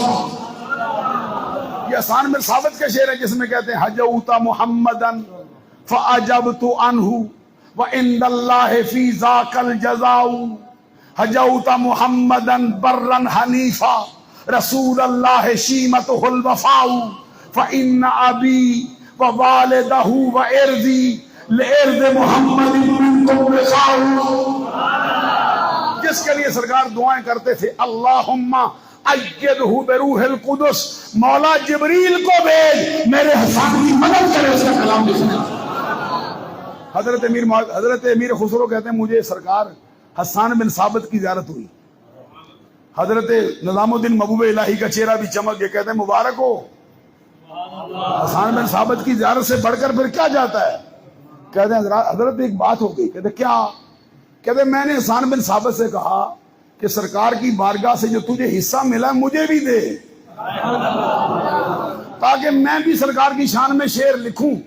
چہرے پہ ذرا مسکراہٹ رکھو نا، یہ چہرہ دبا نہ رکھو، مسکراتا رکھتے ہیں تاکہ بات سمجھ میں آ سکے. حسان بن ثابت سے کہتے ہیں میں نے کہا حضور مجھے بھی دو کچھ، جو سرکار نے آپ کو دیا مجھے بھی فیض دو، میں بھی نعتیں لکھوں. توجہ رکھیے حضرات. کہتے آگے سے حسان بن ثابت نے کہا، کہتے میرے پاس تیرا حصہ کوئی نہیں. کہتے کیا ہوا، کدھر گیا حصہ؟ کہتے میرے پاس جتنا تھا میں سارا سادی شرازی کے منہ میں ڈال آیا، وہ لے گیا. حسان بن ثابت سے بات ہو گئی. آگے سے نظام الدین محبوب الہی میر خسرو سے کہتے ہیں تو سچ کہا ہے نا انہوں نے، اس میں رونے کی کیا بات ہے؟ امیر خسرو کہتے ہیں جناب رونے کی بات تو ہے، میرا حصہ ہی کوئی نہیں. کہتے ہیں حسان بن ثابت نے سچ کہا، اس کے پاس جتنا تھا وہ دے آیا ہے. اس کا مطلب یہ نہیں کہ سرکار کا حصہ ہی ختم ہو گیا ہے. جو حسان کے پاس تھا اس نے سادی کو دیا، جو میرے پاس ہے میں تیرے منہ میں ڈال دیتا ہوں. یہ میں بات سنا رہا تھا کہ سادی کو براہ راست حسان کا فیض ملا ہے. امیر خسرو کو تو نظام الدین محبوب الہی نے دیا نا، وہ آپ سمجھ نہیں سکتے ان کا کلام. کہتے پری پہ کر نگارے سرو کدے لال رخسارے، پری پہ کر نگارے سرو کدے لال رخسارے، سراپا آفتے دل بود شب جائے کہ من بودم، رکیباں گوش بر آواز او در ناد و منترساں، سخن مشکل سے گفتن بود شب جائے کہ من بودم، خدا خود میر مجلس بود اندر لا بقا خسرو، محمد شمع محفل بود شب جائے کہ من بودم. اور میں آپ کو لطف کی بات سناؤں. آج ابھی پڑھ رہے تھے، کوئی پتہ نہیں آپ پڑھ رہے تھے کہ فلاں بزرگ نے اعلیٰ حضرت کے کلام پر تضمین لکھی ہے. معلوم ہوا کہ اعلیٰ حضرت کا کلام اتنا اونچا ہے کہ دل چاہتا ہے اس پہ تضمین لکھیں. اب ذرا میری بات غور سے سنو. امیر خسرو وہ ہے جس کے کلام پر اعلیٰ حضرت نے تضمین لکھی ہوئی. نہیں آپ نے منہ قیمت نہیں ڈالی، سبحان اللہ. اب اعلیٰ حضرت جو کہتے ہیں کروں مدح اہل دول رضا، پڑھے اس بلا میں میری بلا، میں گدا ہوں اپنے کریم کا، میرا دین پارا اعلان نہیں. وہ اعلیٰ حضرت امیر خسرو کے کلام پر سمجھ نہ آئے تو میں کیا کلام کر سکتا ہوں، بولو تو صحیح نا. وہ امیر خسرو پر کیا شے ہے جو نظام الدین محبوب الہی کا فیض لے کر ایک شعر لکھ دیتا ہے، اعلیٰ حضرت اسی شعر پر تضمین لکھ دیتے ہیں. وہ جو شعر ہے نا ایک کہہ دی اس میں، ایک روز جبریل سے کہنے لگے شاہ امم، تم نے تو دیکھے ہیں جہاں بتلاؤ کیسے ہیں ہم. جبریل نے یوں عرض کی اے محجبی تیرے روح کی قسم. اگلے جملے امیر خسرو کے آئے ہیں، آفاق ہادر دیدام مہر خداور دیدام بسیار سلمان دیدام لیکن تجھ سے دی. ابھی میں آپ سے سناتا ہوں جس کو حسان بن ثابت نے فیض دیا نا، سادی کو، اس نے نعت مصطفیٰ لکھی، درمیان میں اہل بیت کو لایا، درمیان میں صحابہ کو لایا. دو شعر سنا دوں آپ کو. کیا لکھتا ہے؟ کہتے شفیعن متاعن نبی کریم قسیم نسیم وسیم. یہ ایک لفظ ایسا ہے یا گھنٹہ تقریر ہو سکتی ہے. شیخ مشتاق صاحب بھی سبحان اللہ کہیں گے. کہتے شفیع متاع نبی کریم قسیم نسیم وسیم جسیم، بلغ الللاب کمالہ کشفت بجاب جمالہ حسنت جمیع خصالہ صلوا علیہ وآلہ. لکھتا ہے حبیب خدا اشرف انبیاء کے عرش مجیدش ببد متقا، سوار جہانگیر یکرام براق بگذشت از قصر نیلی رواق، زباں تا ببد دردہاں جائے گی ثنائے محمد ببد المدین. لکھتا سادی کیا کہتا ہے؟ درود ملک بر روانے تو بعد بر اصحاب بر پیروانے تو بعد نخستی ابو بکر پیر مرید عمر پنجہ بر پیش تیرے بنی خردمند عثمان شب زندگان چہارم منی شاہ جلد سوار خدایا بحق بنی فاطمہ کہ بر قول ایمان کو دن خاتمہ اگر دعوتم رد کنی بر قبول منو دست دامان آلے. یہ سادی کا کلام ہے، سنی کا کلام ہے. کہتے مولا اولاد فاطمہ کے صدقے سے میرا خاتمہ ایمان پہ کرنا. یہ کوئی شیعہ رافضی دعا مانگتا ہے یا پکا سنی مانگ رہا ہے؟ بتاؤ. آگے کہتے اگر دعوتم رد کنی ور قبول. کہتے مولا اگر تو میری دعا کو قبول کرے تیری عطا ہے، اگر تو رد کر دے میرا زور کیا ہے؟ تیرا انصاف ہے، میرے پاس تو کچھ ہے نہیں. آگے کہتے ایک بات میرے پاس ہے وہ میں پیش کر دوں. کیا کہتے؟ منو دستو دامانے. کہتے ہاتھ میرا ہے، دامن آل رسول کا ہے، جو میرے پاس ہے میں نے پیش کر دیا. میرا معاملہ میرے پاس تو آل رسول ہی ہے، میرا ہاتھ ہے، ان کا دامن ہے، تیری بارگاہ میں پیش کرتا ہوں. یہ سادی شرازی نے کہا نا. اب میاں محمد بخش سے بھی سنو، یہ آپ کو آسانی سے سمجھ آئے گی. وہ کیا کہتے ہیں؟ پیر مرید. یہ بھی نعت میں لکھا ہے، اللہ کی حصہ نہیں لکھا. سرکار کی نعت میں سرکار کے صحابہ کا بھی ذکر، سرکار کے اہل بیت کا بھی ذکر. کیا لکھتے سنو. کہتے ہیں پیر مرید صدیق اکبر سن پہلے یار پیارے. یہ سادی شرازی سے پوچھو کیا کہتے ہیں؟ نخستی فارسی سمجھنے والا ہے کوئی بندہ؟ نخستی کیا مطلب؟ کہتے ہیں پہلا. ادھر سے خواجہ فرید الدین اتار بولتا ہے، وہ کہتے ہیں خواجہ اول کہ اول یار اوس ثانی مسنین ابہما فی الغار اوس. سادی سے پوچھو وہ بھی کہتا ہے پہلا ابو بکر ہے. اب فرید الدین اتار سے پوچھو کہتا ہے پہلا ابو بکر ہے. یہ محمد بخش کیا کہتے ہیں؟ پیر مرید صدیق اکبر سن پہلے یار پیارے حق جنہ دے ثانی اسنین اذہما فی الغار. دوجا یار فاروق عمر سی عدل کیتا جس چھڑ کے تے شیطان رجیم روایا پنجے اندر پھڑ کے. آگے کہتے شب بیدار غنی سی تریجا جامع جو قرآنی عثمان ذوالنورین پیارا مہتر یوسف ثانی. اگلا سنو کیا کہتے؟ کہتے چوتھا یار پیارا بھائی خاصا دل دا جانی. کدھر مارے مارے پھرتے ہو؟ اہل بیت کا ذکر سننا ہے تو سنی لگاؤ.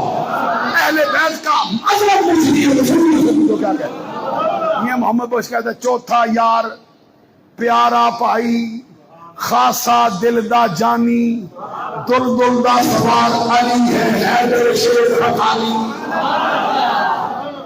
لکھتا لکھتا آگے میاں محمد انہوں نے سادی شرازی نے کہا نا اگر تو میری دعا کو قبول کرے تیری مرضی، رد کرے تیری مرضی، مگر ہاتھ میرا ہے، دامن آل رسول کا ہے. ذرا میاں محمد بخش سے پوچھو یہ کیا کہتے ہیں. وہ کہتے توڑے رد سوال کرے سے. یہ پنجابی پڑھ رہا ہوں میں. کہتے توڑے رد سوال کرے سے توڑے عرض قبولے. مولا تو چاہے تو میرے سوالوں کو رد کر دے، میری دعا کو میرے منہ پہ مار دے. اگر تو چاہے تو قبول کر لے، میرا زور کوئی نہیں، لیکن میرے پاس کیا ہے؟ سنو کیا کہتے توڑے رد سوال کرے سے توڑے عرض قبولے. میں بھی دوئی جہانی پھڑیا دامن آل رسول. آل رسول کے دامن دنیا میں بھی میرے ہاتھ میں ہے. آخر میں میاں محمد بخش کیا کہتے ہیں؟ کہتے ہیں آل اولاد تیری دا منگتا، آل اولاد تیری دا منگتا، میں کنگال زیانی پاؤ خیر محمد دانی صدقہ شاہ الہی. بات کرتے کرتے میں آگے نکل آیا. بات یہ تھی حضرت امیر معاویہ رضی اللہ تعالیٰ, بھولا نہیں میں, اللہ کے کرم سے بھولتا نہیں ہوں, بھولتا نہیں, کوئی ذکر ہی ایسا پیارا ہے, بندہ تو بھول ہی جاتا ہے, اس میں تو کوئی ایسی بات نہیں, لیکن ذکر کی برکت ایسی ہے خود اپنی طرف کھینچ لیتی. حضرت ابو سعید خدری کہتے ہیں کہ صحابہ کرام کا مجمع لگا تھا, سنایا کس نے؟ امیر معاویہ نے. معلوم ہو گیا کہ جو اس طرح کی مجلسیں منعقد کرتے ہیں اس کا امیر معاویہ کا احسان مند تو ہونا چاہیے. یہ حدیث کسی اور نے تو سنائی ہے نہیں. حضرت ابو سعید خدری کہتے ہیں امیر معاویہ کہتے ہیں کہ صحابہ کرام کا مجمع لگا تھا, ذکر ہو رہا تھا, بیٹھے تھے, اسی دوران سرکار کی جلوہ گری. میں آپ سے بھی کہوں گا کہ آج کی تقریب کا ایک مقصد یہ بھی ہے کہ آج ہماری آنکھ لگے مصطفیٰ ہمارے خواب میں جلوہ گر. اسی لیے سرکار کا ذکر ہوتا ہے, اسی لیے کبھی شعر پڑھ دیتے ہیں, اسی لیے کبھی سرکار کے حسن کے تذکرے کرتے ہیں. صحابہ کرام کے جرمٹ میں آئے تھے, ہم بھی جولی پھیلا کے تھے, سرکار ادھر آئے تھے, کبھی ادھر بھی مہربانی کر دو. ان کے بعد جاگتے ہوئے آئے تھے, ہمارے خواب میں ہی جلوہ گر ہو. کیا خوب کہا کسی نے, سنا ہے آپ ہر عاشق کے گھر تشریف لاتے ہیں, میرے گھر میں بھی ہو جائے یا رسول اللہ. حضرت امیر معاویہ کہتے ہیں صحابہ کرام کا مجمع لگا تھا, سرکار آ گئے. ابھی تھوڑی دیر پہلے حضرت شہنشاہ ولایت پیر سید ولایت شاہ رحمۃ اللہ علیہ کی بات ہو رہی تھی. میں دیکھ رہا تھا کہ حافظ صاحب غلام نبی صاحب کی آنکھوں میں آنسو تھے, جتنے بندے تھے سب سن کے کانپے ہوئے تھے, روح ان کی جو ہے وہ مچل رہی تھی, رونگٹے کھڑے ہو رہے تھے, خود پیر صاحب بھی اس میں جھوم رہے تھے. تو میں سوچتا ہوں کہ آج کبھی اسی مجمع میں پیر صاحب حضور شہنشاہ ولایت آ جائیں, کیا منظر ہوگا. اس وقت کا اندازہ لگا جب صحابہ کے جرمٹ میں آمنہ کے لال آئے ہوئے. سرکار کا ذکر ہوتا ہے, سرکار آئے, آتے ہی کیا پوچھتے ہیں؟ الفاظ سنو حدیث کے. فرماتے ہیں ما اجلسکم, ایک ہوتا ہے جالسا, ایک ہوتا ہے اجلسا. یہ حمزہ سمجھ سکتا ہے, یہ سماور سمجھ سکتا ہے, یہ شاہ صاحب سمجھ سکتے ہیں. جو بندے عربی کی گرامر پڑھتے رہتے ہیں, ذرا میں کھلے دل سے ذرا بیٹھتا ہوں تاکہ تھوڑی گفتگو لمبی ہو گئی. ما اجلسکم, ایک ہوتا ہے جالسا, یہ ہے لازم, اجلسا ہے متعدی. اجلسا کا مطلب یہ ہے تمہیں کس نے بٹھایا, جم کے سبحان اللہ. آج سوال پیدا ہوا ہے کہ نارو والی گاؤں کے اندر جامع مسجد میں جو جلسہ منعقد ہوا ہے, دور دراز سے لوگ آئے ہو, اور تمہیں کون سی شاہ لے آئی؟ سب کہے گا اور کوئی نہیں لایا, مصطفیٰ کا مذاق لایا ہے, مصطفیٰ کا ذکر لایا ہے ہم کو. وہاں کہاں امریکہ, کہاں نیو یارک ہے, کتنی مرتبہ مجھ سے بھائی کیا نام ہے, نہیں ظفر تو وہ تھے نا جن کو ادھر سے فون کرتے رہے, ناصر صاحب, اور وہ میرے بھائی لگتے ہیں سمجھ لیں, اور میرا حقیقی بھائی بھی ان کے ساتھ ہی ادھر ہی ہے. ان کا بھی مجھے کہتے تھے ان کے لیے بھی دعا کرنا, منور صاحب کے لیے. تو اب جلسہ تو نارووالی میں ہو رہا ہے, تو چار دانگے عالم میں شہرت کس نے ڈال دی؟ اتنا کھانا پکایا, یقین جانے آج بھائی ظفر صاحب ان کے گھر میں گیا تو جتنے افراد تھے وہ کھانا کھا رہے تھے, میں نے بھی کھایا, خوب کھایا.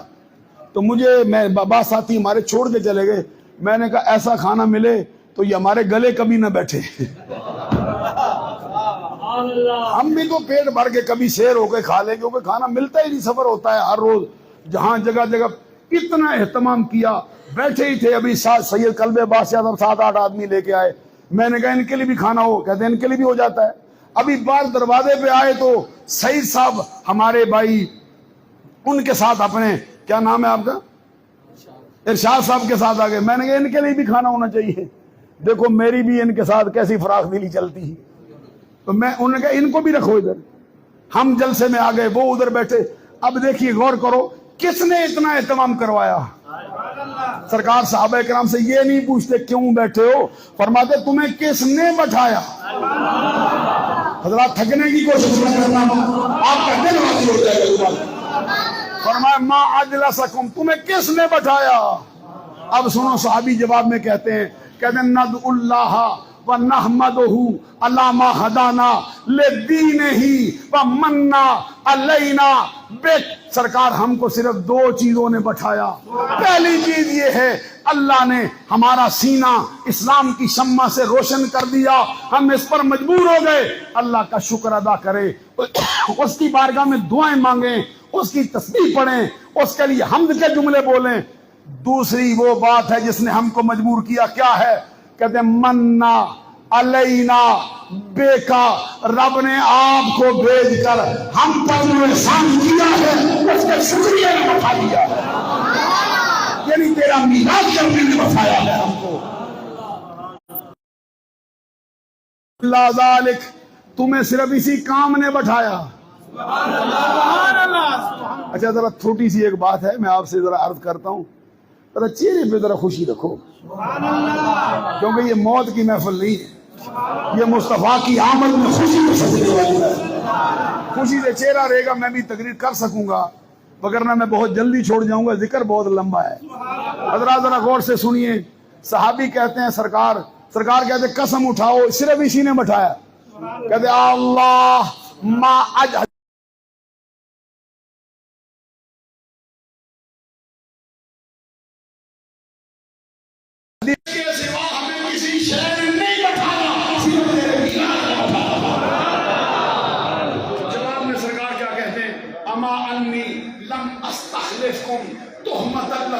وَإِنَّمَا آتَانِي جِبْرَائِیلُ.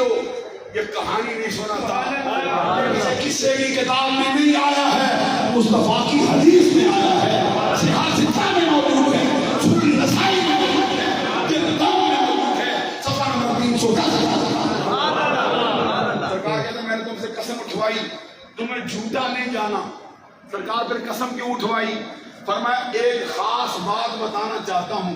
وہ خاص بات کیا نتیجہ نکلنے لگا ہے؟ انما, حدیث کے الفاظ سنو, انما آتانی جبرائیل, ابھی میرے پاس جبریل آئے ہیں, اور کیا کہا؟ اخبرنی, مجھ کو خبر دی ہے, ان اللہ عز و جل یباہی بکم الملائکہ, یہ جو تیرے چاہنے والوں نے تیری یاد میں مجلس منعقد کی ہے, تیرا رب ان میں اتنا راضی ہو گیا ہے, اس نے فرشتے بلا لیے ہیں, آنے والے ہر بندے پر رب فخر کر رہا ہے. ہم کہتے ہیں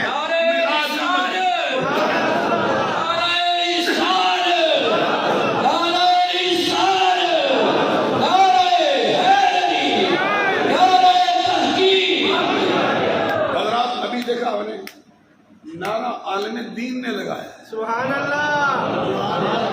عام بندہ بھی نعرہ لگاتا ہے, تو عالم نعرہ لگائے تو مطلب یہ ہوتا ہے کوئی خاص بات ہوئی ہے.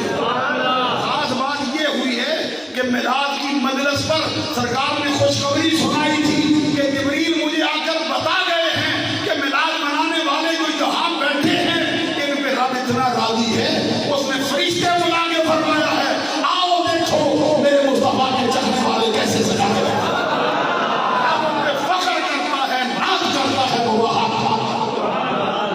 میلاد کی مجلس ادھر ہو تو رب ناز کرتا ہے, 1400 سال بعد ادھر ہو. سبحان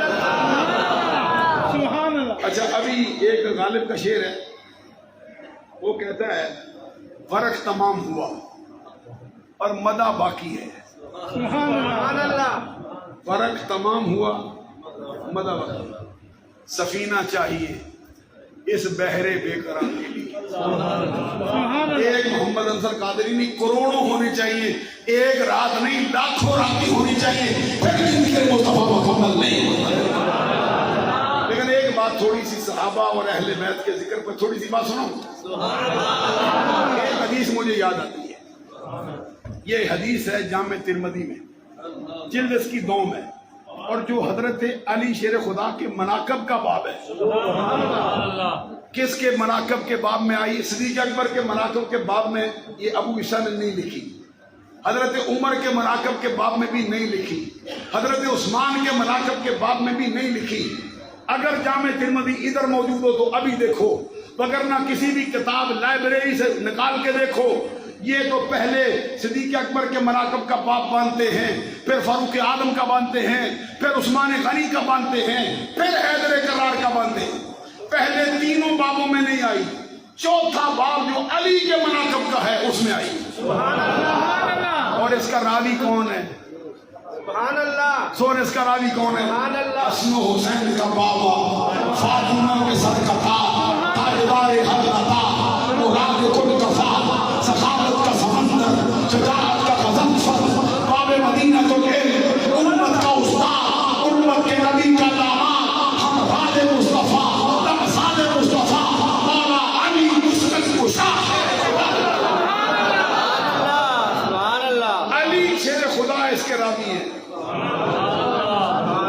اور اتفاق ایسا ہے کہ 4 یاروں کا ذکر اکٹھا ہی آیا ہے۔ اور ایک بات اور بھی سنو، اسی ترتیب سے آیا ہے جس ترتیب سے اہل سنت مان رہے ہیں۔ پہلے ابو بکر کا آیا ہے، پھر عمر فاروق کا آیا ہے، پھر عثمان غنی کا آیا ہے، پھر حیدر کرار۔ ایمان سے کہو اگر 4 یار کا اکٹھا ذکر کرنا اسی ترتیب سے کرنا جائز نہ ہوتا تو مولا علی کیوں کرتے؟ سنا دوں حدیث، لیکن ایک شرط ہے، مشتاق صاحب تو پہلے مسکرا رہے تھے، دوسرے بھی مسکرا۔ حدیث سنیں گے آپ کا دل وجد کر جائے گا، کیا بات ہو گئی جی۔ سنو، حضرت علی شیر خدا کہتے ہیں، کہتے سرکار نے فرمایا، سنو جی، حضرت علی کہتے سرکار نے فرمایا کیا؟ کہتے رحم اللہ ابا بکر زوجنی ابنتہ وحملنی الی دار الہجرہ واتک بلالا من مالہ، رحم اللہ عمرا یقول الحق ارکان مرا وترکہ الحق ومالہ صدیق، رحم اللہ عثمان تستحیہ الملائکہ، رحم اللہ علی یقول اللہم آجر الحق معہ علی صدق۔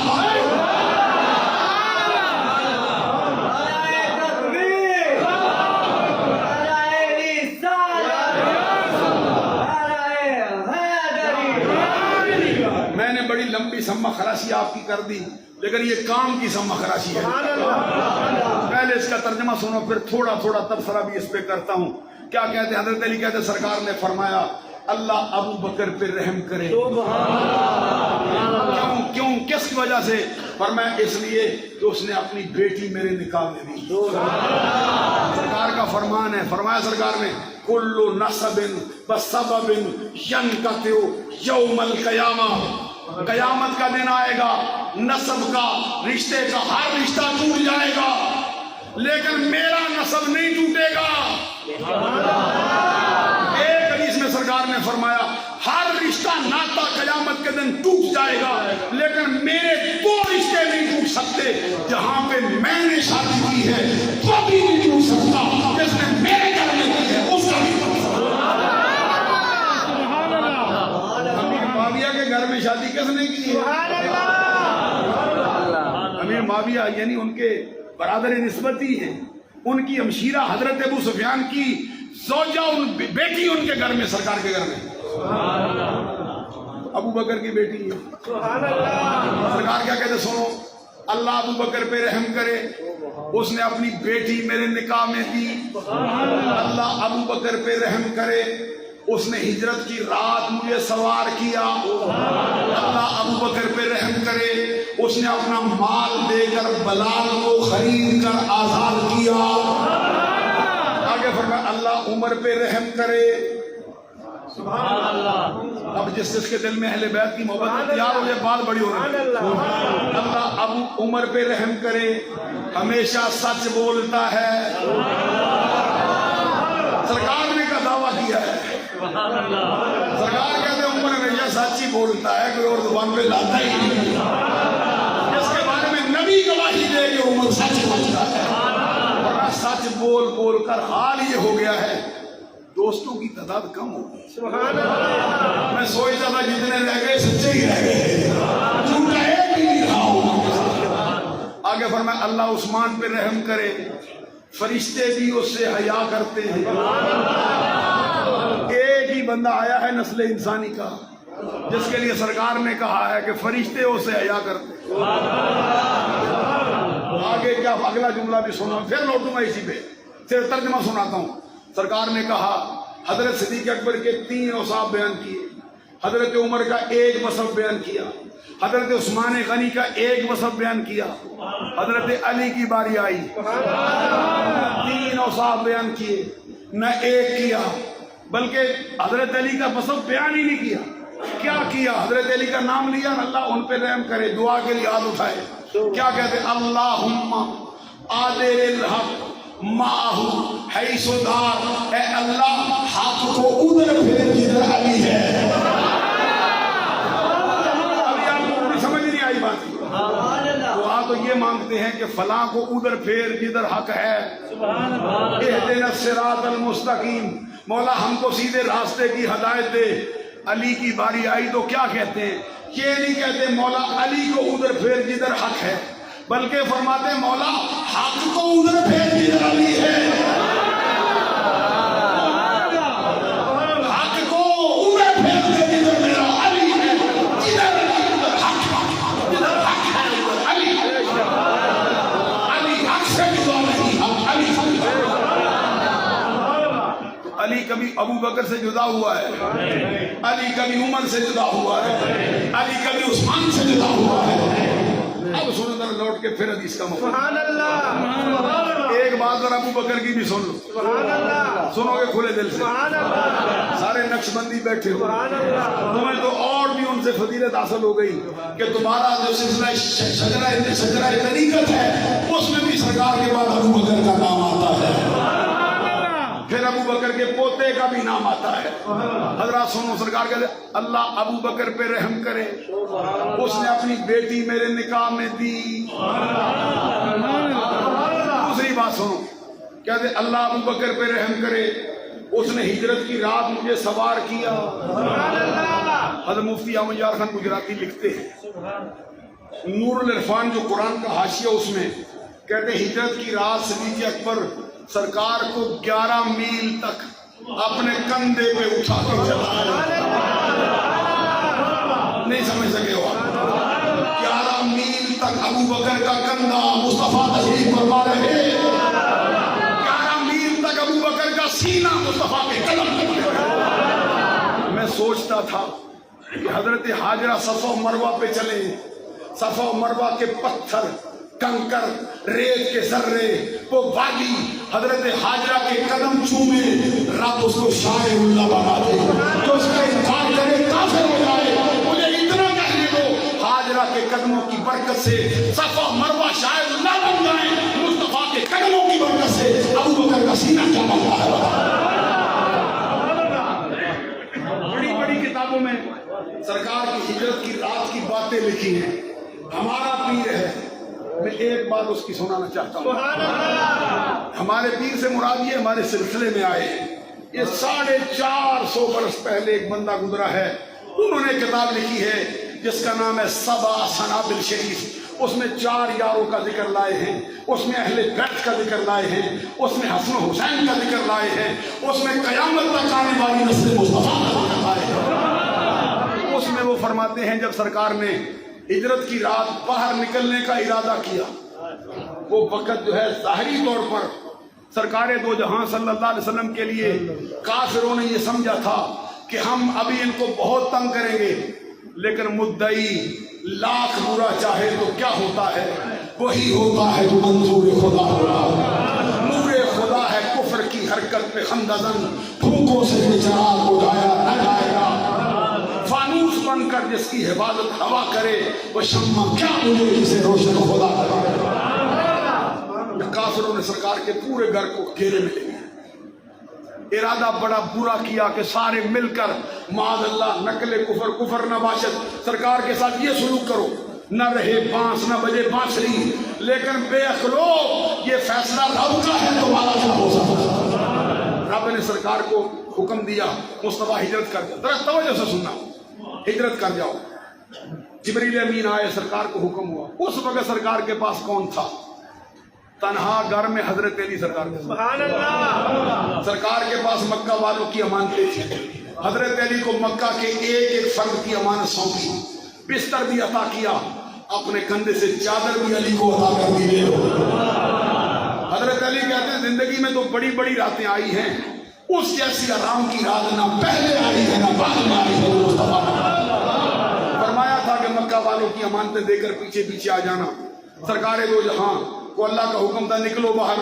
باہر اپنے سین میں آئے، زمین سے مٹی کی مٹھی پکڑی ایسے ماری. جہاں جہاں کافر کھڑا تھا اس کی آنکھ میں پڑی، تھوڑی دیر کے لیے اندھا ہو گیا. سرکار بڑی جرت اور بہادری سے باہر نکلے. ارادہ یہ کیا کہ میں ابو بکر کے گھر جاتا ہوں، ذرا میرے ساتھ چلنا، کہیں یہ لمحہ آپ سے رہ نہ جائے. ارادہ یہ کیا کہ میں ابو بکر کے گھر جاتا ہوں، اس کو ساتھ لیتا ہوں، ہجرت پہ جاتا ہوں. اس ارادے سے باہر نکلے. جب دروازہ کھولا دیکھتے کیا ہے؟ ابو بکر صدیق دروازے پر گردن جھکائے ہاتھ باندھے کھڑا ہے. سرکار نے خود تعجب کیا، فرمایا ابو بکر مجھے تو رب نے آج ہی جانے کا حکم دیا ہے، اور جو رب کا فرمان لے کے آیا ہے وہ جبریل ہے، میرے سوا کسی کو ملا نہیں. میں نے ایک کو بتایا ہے وہ علی ہے، وہ باہر آیا نہیں. تجھے کون بتا گیا؟ تجھے کس نے بتایا میں جاتا ہوں؟ آگے صدیق اکبر کہتے سرکار 2 سال کا عرصہ بیتا ہے. آپ نے ایک موقع پہ کہا تھا رب اپنے کسی بندے کو ہجرت کا حکم دے گا، رب کا وہ بندہ رب کا حکم پا کر اپنے دوستوں میں ایک کا انتخاب کرے گا، ہجرت کو چلا جائے گا. نہ آپ نے بندہ بتایا، نہ آپ نے وقت بتایا، نہ آپ نے ساتھی بتایا. آقا وہ دن گیا، آج کا دن آیا، تیرا یہ غلام اپنی ہر رات کو دروازے پہ گزارتا ہے.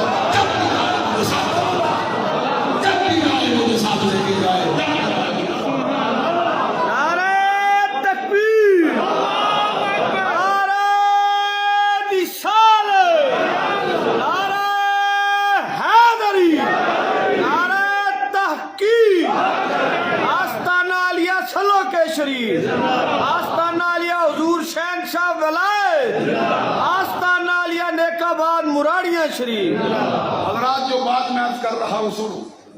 یہ صدیق اکبر کو جو میت ہجرت کی رات میں نہیں، جس میں کوئی دوسرا شریک نہیں. سبحان اللہ. یہ سلسلہ عالیہ نقشبندیہ میں حضور خواجہ باقی باللہ رضی اللہ تعالیٰ عنہ کا مرتبے سے کون آگاہ نہیں، جس کے مریدوں میں مجدد فسانی ہے. اس پیر کی شان کا عظمت کا حال کیا ہے. ان کی سوانح عمری میں، ان کی سوانح حیات میں، فضائل میں جو کتابیں لکھی گئی ہیں، ان کے ذیل میں یہ لکھا ہے کہ ایک مرتبہ اپنے ایک خاص مرید پر جو روٹیاں پکایا کرتا تھا، خان سامہ تھا، آنے والے مہمانوں کے لیے کھانا دیتا تھا، اس پہ راضی ہو گئے. سبحان اللہ. معلوم ہے سچا پیر راضی ہو جائے تو خالی نہیں چھوڑتا. سبحان اللہ. کبھی کوشش کر لیا کرو راضی کرنے کی. حضرت خواجہ باقی باللہ کے مہمان آئے، خان سامہ تاڑ گیا کہ کوئی بڑے خاص مہمان ہیں. آدھی رات کو کھانا پیش کر دیا، وہ چلے گئے. دوسری رات حضرت خواجہ باقی باللہ نے خان سامہ کو بلایا، بلا کے فرمایا تو نے میرا دل راضی کیا ہے، میں تجھے راضی کرنا چاہتا ہوں، کیونکہ مہمان کا اکرام اللہ کا حکم ہے. خان سامے سے کہا مانگ، کیا مانگتا ہے؟ اب روٹیاں پکانے والا کتنی عقل رکھ سکتا ہے؟ تم تو ڈاکٹر ہو، تم تو انجینئر ہو، تم تو ہر مہینے مشتاق صاحب بارگاہ رسالت میں چلے جاتے ہیں، شاہ صاحب ہیں، حمزہ صاحب ہیں، سماور صاحب ہیں، بھائی ظفر صاحب ہیں، سعید صاحب، دیگر ساتھی ہیں. تم تو بڑے دانا لوگ ہو، بڑے بڑے اونچے کام کرتے ہو، تو جو روٹیوں کا کام کرتا ہے کتنا دانا ہوگا. میں سمجھتا ہوں کہ شاید اور کہیں ہوتا تو دانا نہ ہوتا، اللہ کے بندے کے دروازے پر دانا ہو گیا. پیر نے کہا بول کیا چاہتا ہے؟ آگے سے کہتے دینے پہ آ ہی گیا ہے، تو پھر مجھے باقی باللہ ہی بتا دے. مجھے تو لگتا ہے یہ دنیا میں پہلا ہی بندہ آیا ہے جو پیر سے چیزیں نہیں مانگتا، منگے مربے نہیں مانگتا، منصب نہیں مانگتا، کہتا مجھے باقی باللہ ہی بنا دے. خواجہ باقی باللہ جو مہربان تھے بول پڑے اور میں بنا سکتے ہیں. سبحان اللہ. اللہ نے توفیق دی ہے، بنا سکتے ہیں، لیکن تجھ میں اہلیت نہیں، کیونکہ کچھ چیزیں باقی ہوتی ہیں، کسبی نہیں ہوتی.